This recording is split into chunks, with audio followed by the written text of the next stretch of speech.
Everyone should see a polar bear. Hey, I was talking with some friends about this presentation and wanting to make sure that it was interesting. And I said, well, I'm going to put some pictures of polar bears in there. And the response was, well, it's a winner. That's all you need. Just a few pictures of polar bears and you're good to go. And there are a lot of pictures in this presentation because I want to really illustrate some of the things I'm going to talk about this evening. But I want to start with a thank you to the University of Georgia for the invitation to speak as part of this Global Decisions lecture series. I accepted for two reasons. The first is because Georgia does have a special place in my heart. I have lived there on three separate occasions in my life, in Columbus, Georgia, Augusta, Georgia, and Atlanta, Georgia. So I still have friends in some of those places. A few are on tonight, and I really appreciate the support. I've been to Athens, Georgia. I love the town and the campus and have friends who have graduated from there. I do wish I could be there in person for those of you that are students and faculty, but as Justin mentioned, it's a busy Arctic week with a training conference event happening in Alaska and another conference happening in Norway. So I figured if I'm in Vermont, I'm able to straddle all those time zones with the events going on. And this format allows some of the people who wanted to participate but couldn't come in person. The second reason I wanted to come and speak to you is it gives me a chance to talk about something that I'm really passionate about. Actually, three topics: the Arctic, justice, and security. The picture on the left is really, I love this picture because I look goofy. I was trying to be cool, but how do you be cool when you're so excited about going ice climbing on a glacier? This was about 14 years ago in Alaska on the Mendenhall Glacier. I'd taken a helicopter ride up there and then spent the day ice climbing, and I fell in love with the glaciers in the region, and that began my interest in Arctic studies. The picture on the right, that was taken last fall. That's at a glacier in Iceland.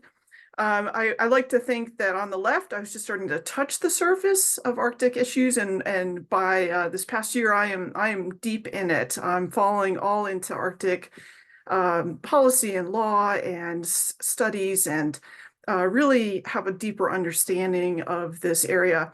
My goal tonight is to share some of the information, some of the insights that I've been developing due to some research and writing and practitioner things that are coming up. I hope that for those of you who are kind of new to this topic, it will help you just have a little more insight into what you hear about on the news or read about. And for those of you who are trying to decide what to do for a career, maybe this is an area that you want to get more involved in. So with that said, I want to just also say that I need to do a disclaimer that the opinions that I share, the views that I share are my own, and they do not reflect the official position of the United States or any other organization in which I'm affiliated with. So my talk tonight is broken into four parts. The first part is I'm going to talk about what the Arctic region is, so that we have a common understanding of what we're talking about, where we're talking about, what is it all about. Second, I'm going to dig into security a little bit, some security theory and some issues. Specifically, I want to talk about what is not happening and dispel some myths that are circulating in some media reports or on the news. And I want to talk about what is happening. Third, I'm going to delve into justice theory. It's a topic that I'm just starting to get really into in the past year. So it's not as much of an area of expertise theoretically for me as security studies, but I've learned enough that I think it's worth us talking about, because you'll see security theory and justice theory kind of go together. And I'm going to bring those two together with two, if time permits, two real world situations. We kind of do a little case study to see how security and justice can help us better understand what's going on. So with that said, right, another polar bear. This is a picture I took Last summer, I had a chance to take an icebreaker to the North Pole, and we got really close to polar bears several times. So, of course, like when we think of the Arctic, we think of polar bears. And it also obviously includes lots and lots of frozen water. This is some people finishing up the North Pole Marathon. So August 2023. We also have plenty of mountainous archipelagos, islands, shoreline with glaciers on them. This is in Svalbard, which is a group of islands north of Norway. It's the northernmost inhabited land in the Arctic region. Also Alaska. This is a glacier north of Anchorage. So plenty of ice and water. When I talk about the Arctic, we often think like geography. And so this is a map of looking down from like a globe that you might have or see. The blue dotted line is the Arctic Circle. So when we define the Arctic by geography, it's the northernmost point on Earth, and it's the area within the Arctic Circle, which is about 66.5 degrees north from the equator. Within that circle are 8 nations, nation states. It's US because of Alaska, Iceland, which is just barely touching there, Norway, Finland, Sweden, Russia, Canada, and Greenland. And you see under Greenland, it says Denmark. So Greenland is administered by the Kingdom of Denmark. But we can also think about the Arctic as people, cultures, and economic activities. I really like this map because it shows the cultural areas of indigenous people in the Arctic region. And what's interesting to me is it doesn't follow those borders that we just talked about, or I showed you for nation states. The cultures, after through tens of thousands of years of moving around, you can find that the Inuit in Alaska have a lot in common with the Inuit in the Northern Territories of Canada and Greenland. Some of the indigenous Native Alaskans also have commonalities with some of the indigenous cultures in Russia because of the Bering Strait and going back and forth. So there's a lot of rich cultural history in this area. It is also very important economically for people and nation states. This is a picture of the northern slope, which is the northernmost part of Alaska, and you see an oil pipeline running over the permafrost. According to the U.S. Geological Society, the Arctic's estimated to have over 90 billion barrels of oil reserves and 30% of the world's untapped natural gas, and about $1 trillion worth of rare earth minerals. This is a picture of Murmansk Harbor in Russia. Murmansk is the largest city north of the Arctic Circle. It has over 300,000 residents. It's a very busy area. The Arctic for Russia is vital for their economic stability and accounts for more than 20% of their gross domestic product. More than 75% of its oil and 95% of its natural gas reserves are in the Russian Arctic. So we'll talk a little bit more about security perceptions, but Russia is actively expanding its ports and is planning on, through the ice changing, through melting and being less thick, that it's going to have more shipping along its northern coastline. This is a picture of Norilsk, Siberia. That big gaping hole you see to the left, that is the world's largest nickel mine. So another place of strategic importance and economic importance, not only for Russia, but for the world, because this is exported everywhere. And these 4 pictures it used to be known as Barrow, Alaska. It now goes by its Native Alaskan name of Utqiagvik. I am still working on my Inuit pronunciation. But some of this might look a little familiar if you happen to be watching the HBO True Detective series. The town and the fictional town has a lot of similarities to this. This is a place where you have to fly in and out, or there may be some ships that come kind of close. So everything, you can see the houses are built on stilts over permafrost. The water freezes in the winter. There's a rich cultural history in there. The population there is about 4,000 people. So the Arctic, when we talk about the Arctic, it's actually a really complex space for those of you with like a military background or strategic studies background, you might hear of the operating environment. I would say it's an operating environment that's complex with many domains of activity. There's land activities.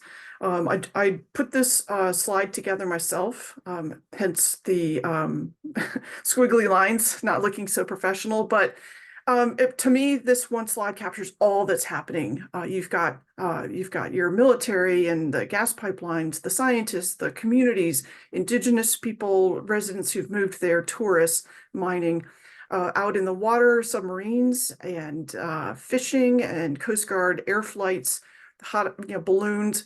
The Kármán line is the line between like space and not space. So lots happening. And depending on where your picture is on your screen, you may see the satellite that's also on the top there. So very, very busy. But one thing I really want you to take away, no matter what we're talking about in the Arctic, don't forget it's really about people.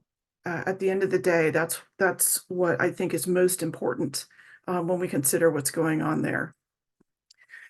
So I'm going to now take a few minutes, and I want to dispel some myths about Arctic security. An email came in just this morning to the shared mailbox for the Arctic Institute. A group of students from an international university wanted assistance because they believed that the Arctic was an area of increasing military conflict, and they thought we would be very helpful in that. So first myth I want to dispel is that there are no tensions amongst the Arctic nations because of territorial disputes. There is no unclaimed land in the Arctic and no territorial disputes. This picture gets shown every so often, and it's used to be symbolic of like a land grab and indicating maybe there's some kind of tension between nation states over territory. It's actually, so the picture was taken in August 2nd, 2007. It was a Russian flag that was planted on the seabed underneath the geographic North Pole ice cap. And media reports at the time said, this is kind of a publicity stunt, and it was actually on board one of the two submersibles were two politicians from Russia's lower house of parliament, who then came up and said, yay, Russia, we're claiming the North Pole seabed as an extension of our continental shelf, and therefore we own it. I say that in air quotes. So Canada quickly put in a claim with the UN body that makes decisions, and the UN body said there is not sufficient evidence at this time to support a claim that Russia owns the seabed under the North Pole, and therefore insufficient data right now. Other types of disputes that could happen could be maritime, and a lot of it goes to like what's happening underneath the surface of the water. I'm going to show a slide to explain what I mean in just a minute, but 7 out of the 8 maritime boundaries are decided. Remember I said there's 8 nations, and so nations draw lines and they say, okay, here's where my boundary ends and here's where your nation's boundary starts. The only one that's unsettled is there's a little part of the boundary between the US and Canada in the Beaufort Sea that is still being sorted out. And there's some land that's leased by the US for commercial activity that makes this important to decide, because sovereignty, if you own the land, you're responsible for what happens. You also control what happens. So it's just been something that's not been resolved, but it's not pressing, and it's certainly not rising to the level of any kind of escalation in military tensions or really affecting the relationship, the very productive and positive relationship between the U.S. and Canada. There is also one other more legal dispute between the US and Canada, and it has to do with the waters that constitute what we call the Northwest Passage. If you look at if you go pull up a map, you see all those different islands that are north of the Canadian, solid land mass. And Canada's position is these are internal waterways. The US position is this is international waters. Why does that matter? Well, under international law, if it's international waters, then there's freedom of navigation, and a ship can have innocent passage through the water and can just move from point A to point B, and another nation really can't stop them from doing that. This is a really important point for those of you who are following what's going on in the North China Sea and some of the tensions between China and the Philippines. This is the principle at play, freedom of navigation. So if it's internal waterways, it's as if it's like the Mississippi River and the United States, where it's within our country and it's part of our land, and a ship just can't cruise up the Mississippi from another country and say it's innocent passage. So you can see why it can matter for both nations. Both principles are important, and they go to who has responsibilities and rights for that area. But again, it's not rising to the level of some kind of increased military tension. This big rock is called Hans Island. The indigenous name is Tartupukluk. I probably didn't say that very well, but I think it's important to acknowledge that there's a growing preference to use the native names for some of these areas that are on indigenous lands. So Han Island, this was the last territorial dispute, and it was just resolved in 2022.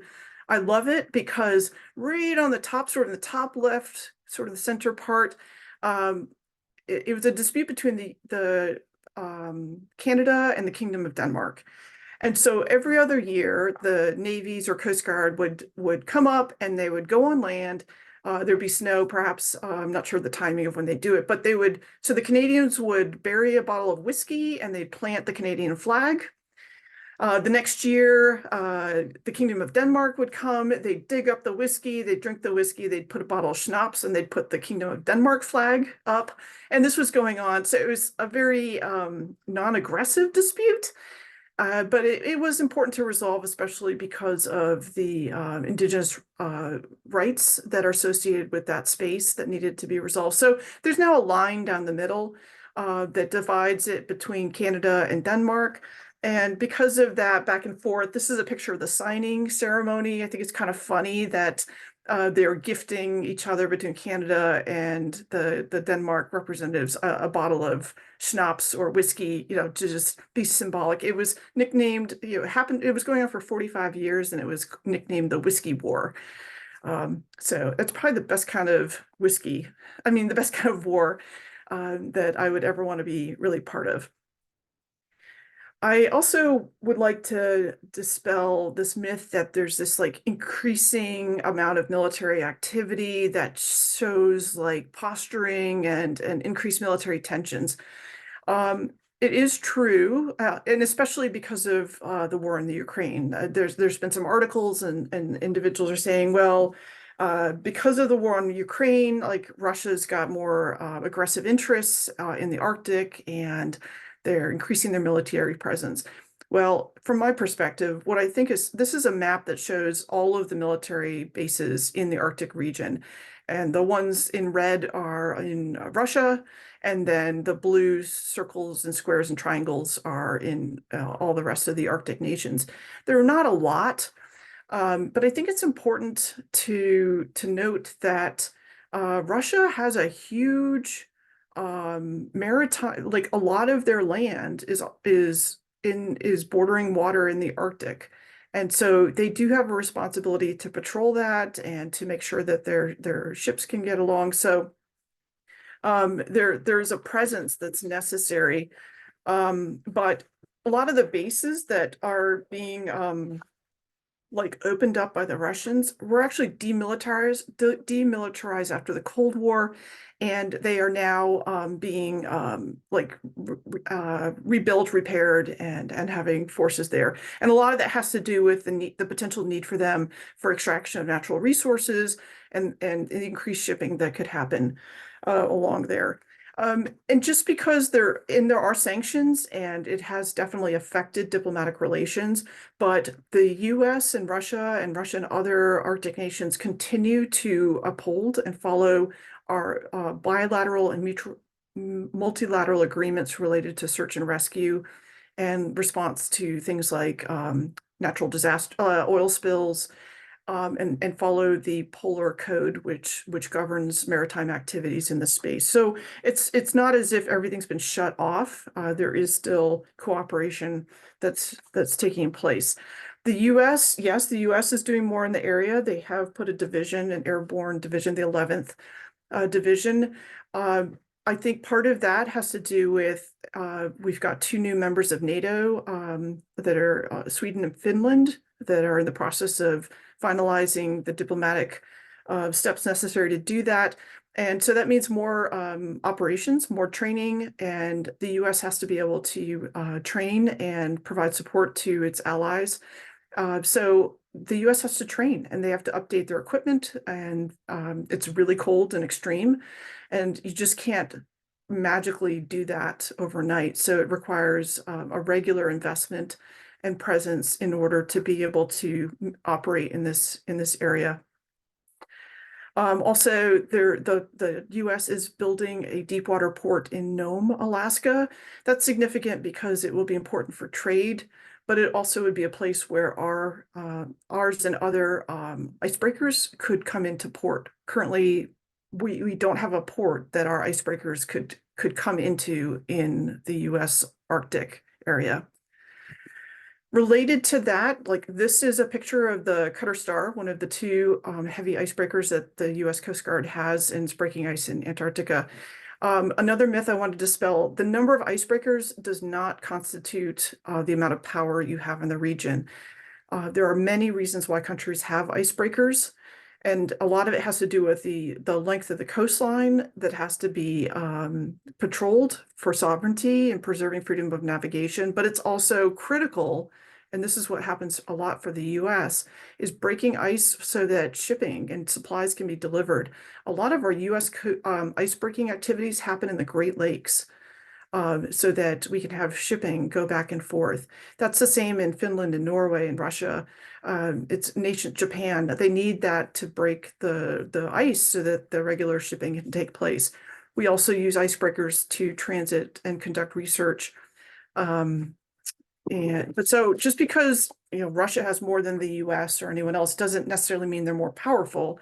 They have different needs, and there's other ways to assess military strength.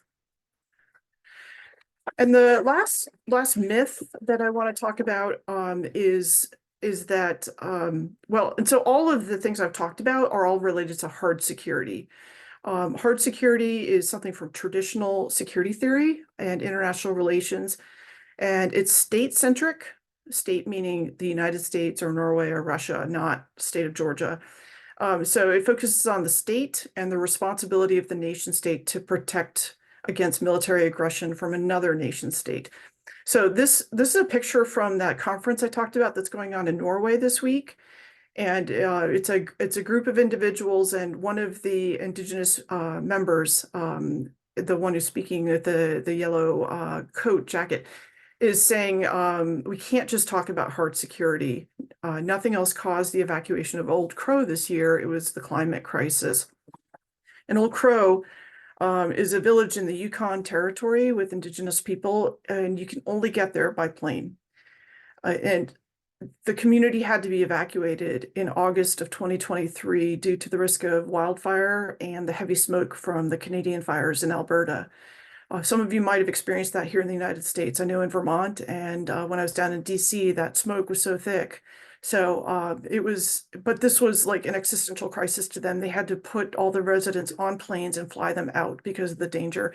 So for him, he was just frustrated that there was a lot of talk about some of those security things, number of icebreakers and what's going on in the Ukraine.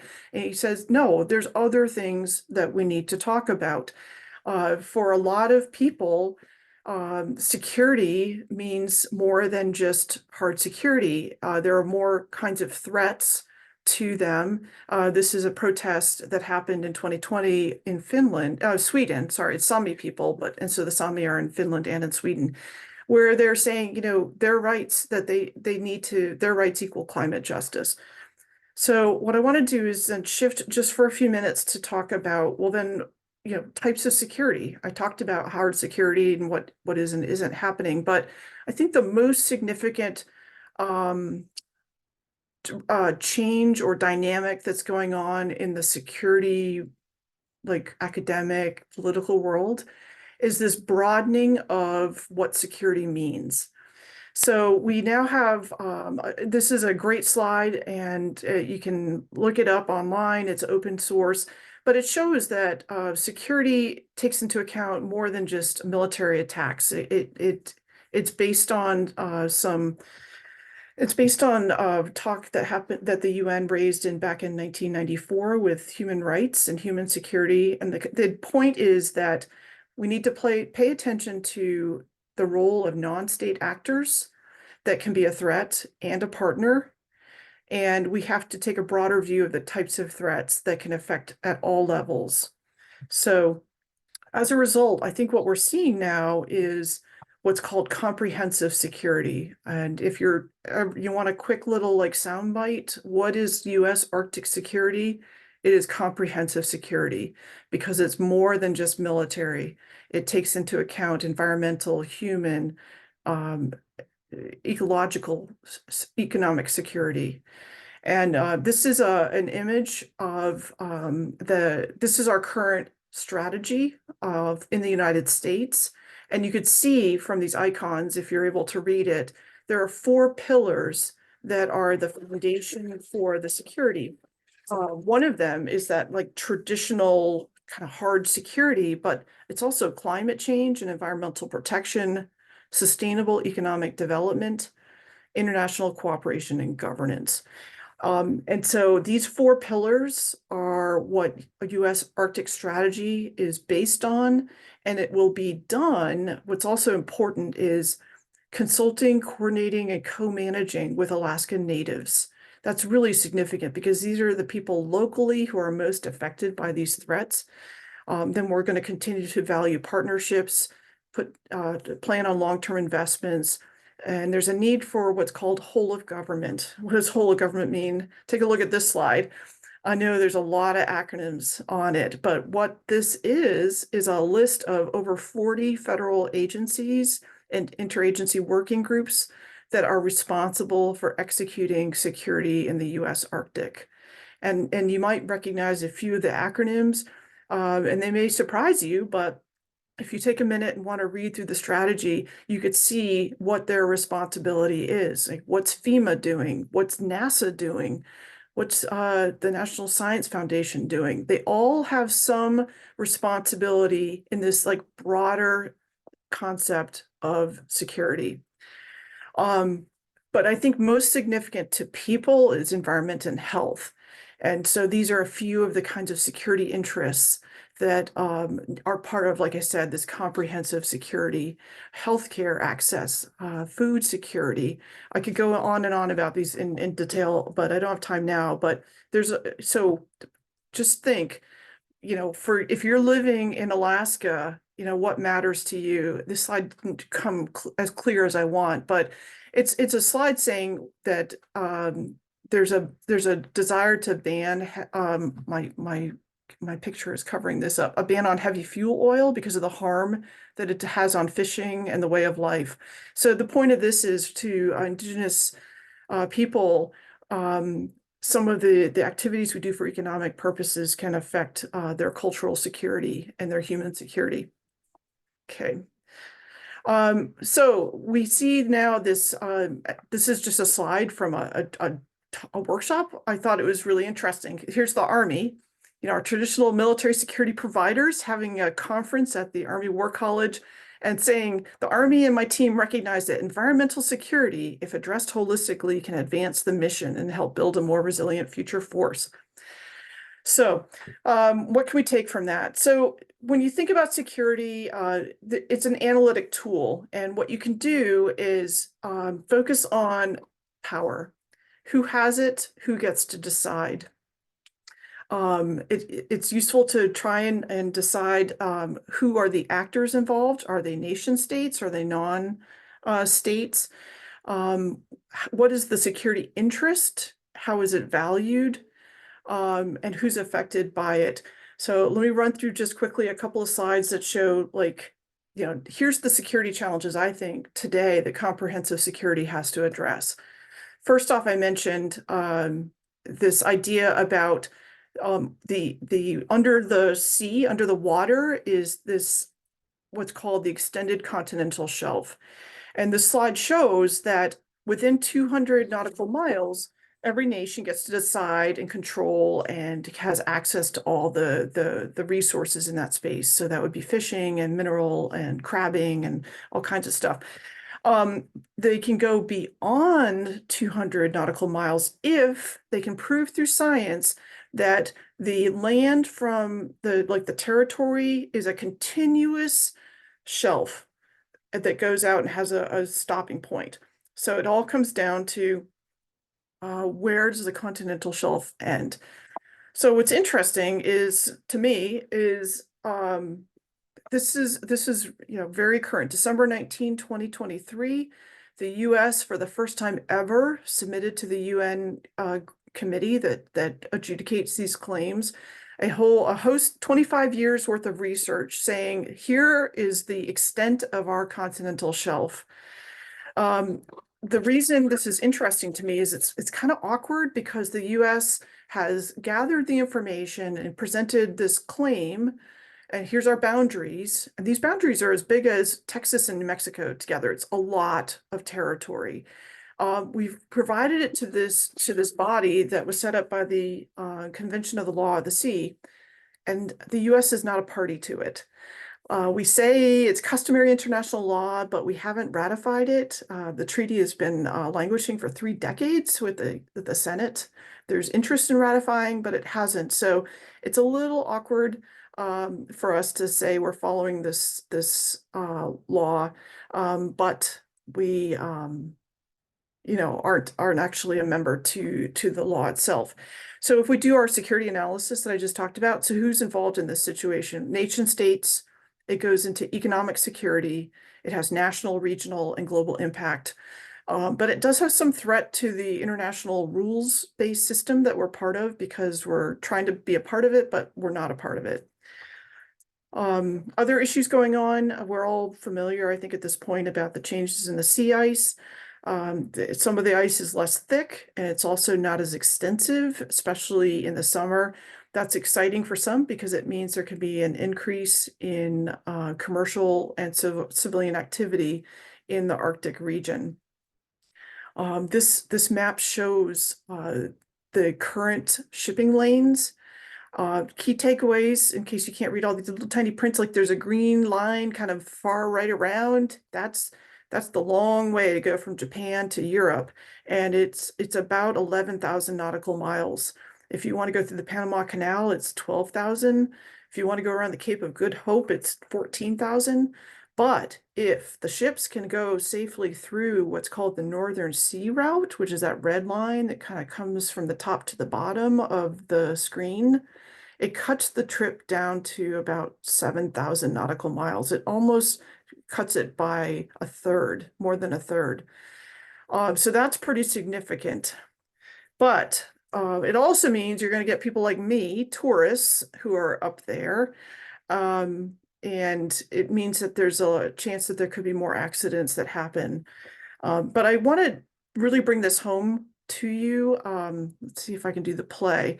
Just because it's thinner. So this is at the North Pole, just outside of the North Pole. This is the world's largest, strongest icebreaker. It's called 50 Years of Victory.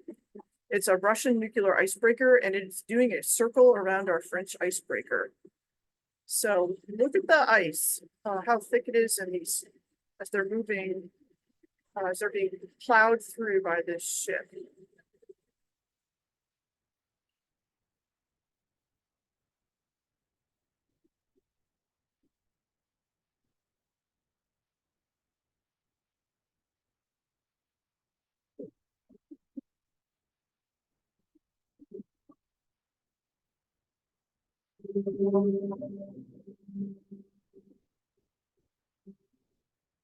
Pretty impressive, I think. But it's still pretty thick, and that's the world's biggest ship doing that. Not many ships are built like that. There's only a few at that level.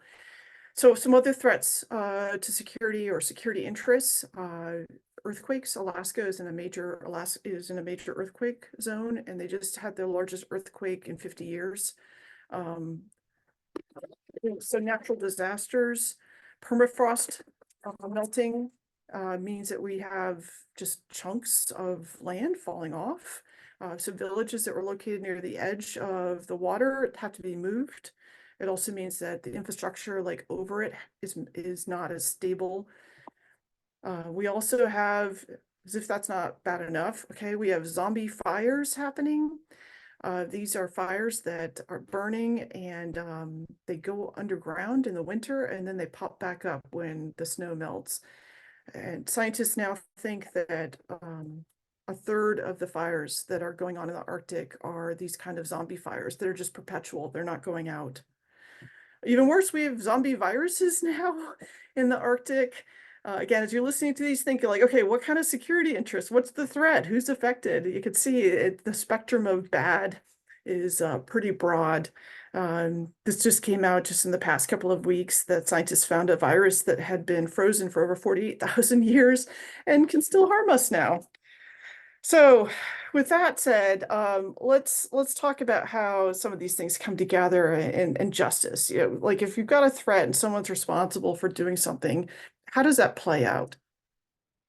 So quick highlights on justice. It's really similar to security analysis. We're thinking about who's involved. So instead of like who's the actors, it's who's affected, who's not, what's at stake, what's the interest, where is it happening and not happening. So sometimes things happen just locally, and so what happens in Alaska doesn't necessarily directly affect what happens me in Vermont or you in Georgia. What's the social circumstances? How and when are they experienced and when not? And then what principles of justice are applicable? I talked about, the law of the sea and not being a party to that. Well, that's a main international norm. And if you're talking about an issue that involves international maritime law, what rules apply? So a lot of similarities in how you analyze situations. Forms of justice, what makes things right? And I'm watching the time here. I want to make sure I leave time for questions. So there's, punishment. That's a kind we're very familiar with. But sometimes justice means due process or equal distribution of rights and the burdens, or just the opportunity to be heard. To have a part of it. And I think that's becoming more and more important in the security arena.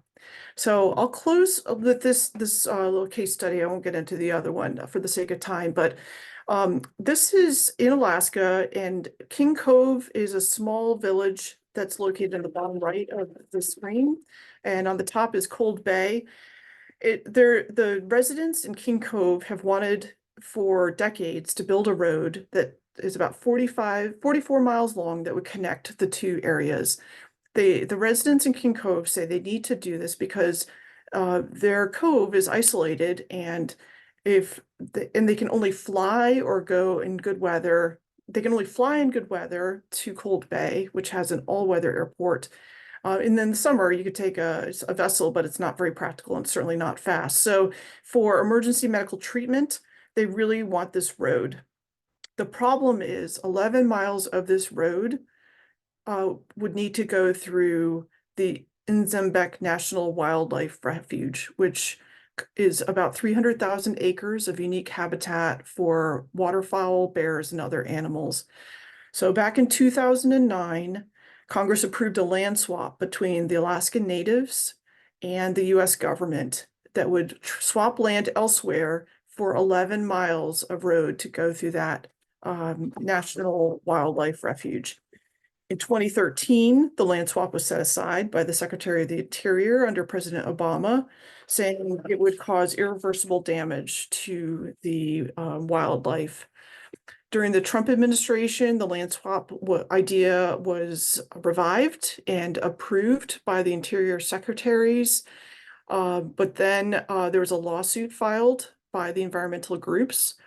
It went to a federal district court, and the district courts threw out the land swap idea and said it was unlawful under the terms that set up the wildlife refuge. It was then appealed to an appeals court. And what's interesting also is this is, I think, one of the few times that former President Carter has gotten involved. He actually filed a motion and on behalf of the conservative groups because he was the president that was responsible for setting up that wildlife refuge. And he said that at the time, the terms of that refuge, it just said you were only supposed to use the land for two purposes: conservation and subsistence use. You couldn't take into consideration any other economic or social benefits. So this went to the appeal court, who upheld the land swap. But then in March of 2023, the Secretary of Interior, the current one, Deb Haaland, pulled out of the land swap and said, we're not going to do it. We need to have more conversation and engagement with communities and determine how we can honor obligations to tribal nations, respect tribal sovereignty, and really make sure we make a good decision. So I think this is a fascinating situation where we have a variety of security interests. We have human security with the need to provide for medical care. The critics, the environmentalists say, no, this is really just a way to get some of the, to get commercial products to Cold Bay where they could be flown out, and it's for economic reasons. So, what is this just? Like, what's a just outcome here? When you have these security interests, you have all these different community people involved, and you also have environmentalists that live there, but also don't live there. On many layers, you can analyze this and see there's just competing security interests. And it's going to take some careful analysis to figure out how you could reach what would be perceived to be a just outcome. So I'm going to wrap it up here and just say, oh, this is a picture of, that's the small village of King Cove, and that is Cold Bay. So I'll stop there and conclude with just the suggestion that I think this is a really fascinating area, and you can use security theory to help identify threats and some of the power relationships in the Arctic. And then justice theory helps us figure out who are some of the stakeholders, understand these power dynamics, and how different actions can lead to perceptions of justice or injustice. These could be very useful for anybody involved in anything related to Arctic decision making. Thanks so much.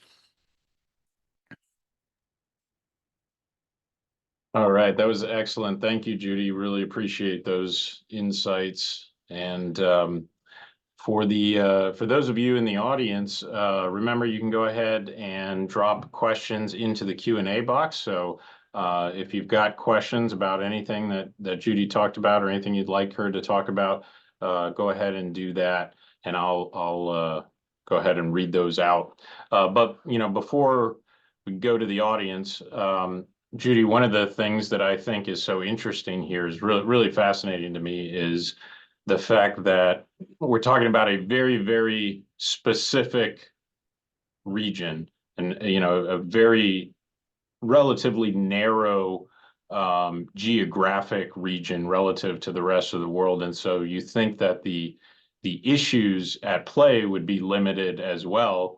And it's the exact opposite. I mean, you talked about so many different issues. That slide that you showed with all of the different domains that are operating, It is truly very complicated, and so I find that very interesting. Of course, of all of the issues that you talked about, I am most interested in the international security and maybe the geopolitical questions in the region. And so I was curious to hear your assessment. You mentioned that Finland and Sweden had joined NATO. You also mentioned that the security issues in the area, the geopolitical issues may have been exaggerated to some extent, particularly in the press in recent years. But in your analysis, does Finland and Sweden joining NATO, does that change that strategic picture at all? Does it change the potential for future conflict in the region vis-a-vis Russia? Or is that maybe overblown as well? Um, I think I think we have to remember that Alaska is at a very strategic location with the Bering Strait. And as we talk about increased shipping, and other activities in that area due to accessibility, growing accessibility, there's also greater accessibility as like an avenue of approach from a traditional military strategy perspective. How do you get close to territory? And it's probably not for an attack. I think we're thinking more like submarines, underwater, or surveillance type of technology to see what's going on. The balloon, the Chinese balloon that flew over, one of them flew over Alaska. The other balloon went over Myrtle Beach before it was taken. I think it was Myrtle Beach that it was, or Ocean City, that it was taken down. So there's still a military component that I think we'll never lose.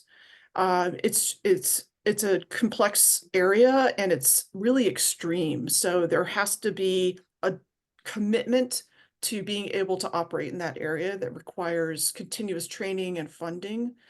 NATO expansion, I think, has over the past several days has been days, excuse me. Russia views NATO as a threat. So now its border nation of Finland is now a member of NATO. So it does now start seeming like an us and them narrative taking place. Of all the Arctic nations, most are in NATO, except for Russia. So that changes the dynamic in, say, the Arctic Council, which doesn't deal with military and security matters. It deals with science and environment and human security. But if everyone around the table is part of the same club except for you, you wonder what they're talking about when they all go out to their club to go have lunch and you're left at the table. So yeah, it definitely is something that has to be paid attention to. And I think presence matters. I think that's the big thing. It's just presence. Having military presence is a deterrent for any kind of aggressive activity. I think there's some questions there now. I see a lot of questions coming in. Yeah, and there's a follow-on question from Kristen about the Arctic Council specifically. She asks, as Finland and Sweden join NATO, is there a threat of Russia seeing the Arctic Council as another venue of Western influence or a constraint? Um, I worry less about Russia seeing it that way and more China. And I know there's a question about China there, and calling itself a near Arctic nation. China has a very they're very public about engaging in lawfare. They are trying to reshape international definitions and terms and laws. And they argue that Western nations have shaped the current international legal framework, and they weren't part of it at the time, post-Cold War. And there need to be new conversations about the laws and definitions and who decides. So who's in and who's out, I think, is a very sensitive matter. Um, for the Arctic Council really has done well in not really getting sucked into the security side of things. So I see NATO as more of a threat than the Arctic Council. It's just really unfortunate.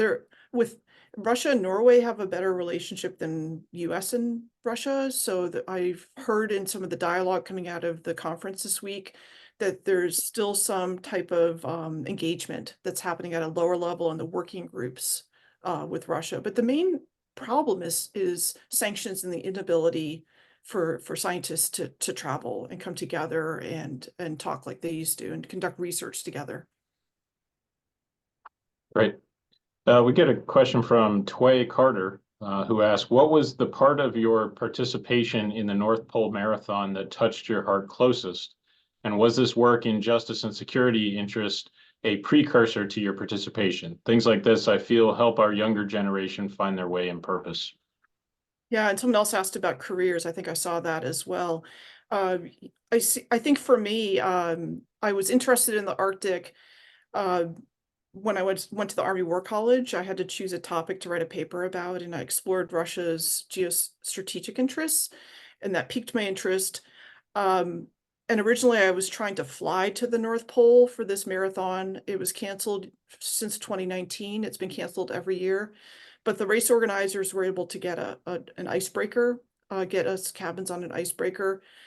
And that was the most meaningful part of that trip was by last summer, I was very much committed to Arctic policy research, getting involved in the legal side of things. And it gave me a chance to spend 16 days going through the ice pack and to see what it looks like. And I think that being there and seeing it firsthand really puts things in perspective. And that's why I showed that little video about the icebreaker. It's one thing for you to talk about the ice pack or to talk about polar bears, but if you don't, it just is helpful to see it firsthand. But I think for a career, there are lots of opportunities in the Arctic space. You should find what you really are passionate about. It might be the law, it might be military, it might be maritime shipping, it might be tourism. I didn't say this at the beginning, I did have it in my notes. I do believe what we do in the next 10 years in that space will affect the whole globe. Because what's happening environmentally is happening everywhere around the globe. That's why now we have ambassadors to the Arctic Council and to Norway from like India and from Singapore. And when I go to these conferences now, there are people from all over the world because they recognize that that's kind of like a not kind of I'm not a scientist by background, so that's something I struggle with, but you know, the science is there that what we do in Europe and in the US, like it shows up in the fish, the microplastics, and what happens there drifts through the air and affects the climate in India. So lots of opportunities, and that was a great trip. And for me, it reinforced that I really am enjoying what I'm doing and the path I'm on in my career. Great. We've got just a few more minutes, so I thought maybe we'd combine a few questions. We have Kristen and Danny were both interested in the indigenous communities, in particular asking about what the preferences of the indigenous communities are in the Arctic Circle, and then how are their preferences represented in multilateral organizations. Yeah, that's a great question. I just spent a few weeks doing some research on indigenous populations in the US Arctic and learned that the preference is to be called an Alaskan Native. Uh, that's not the case in other Arctic countries. They prefer to be called indigenous people and go by their tribal names. The Arctic Council does have permanent members that are made up of the different main cultural groups that I showed on that map. And there's a requirement to consult. So they can be at the table, they can't vote on matters, but they are part of the conversation. I will say one of the challenges I've heard in the past year, I went to several conferences in the past year, and what I continued to hear was there's a desire to consult, but there's not enough Indigenous people to go around. Like they're overwhelmed. They'll get like 50 requests to please be part of my research proposal because the funding source requires consultation, and the tribe or the group can pick maybe 5 because they only have so many people. They have their own lives, and it's also a challenge because they're so remote. So to journey to some of these locations to be part of in person is a challenge. All right. Well, that is time for us. Judy, thank you so much for your time. And again, just really fascinating insights. Thank you to everybody in attendance tonight.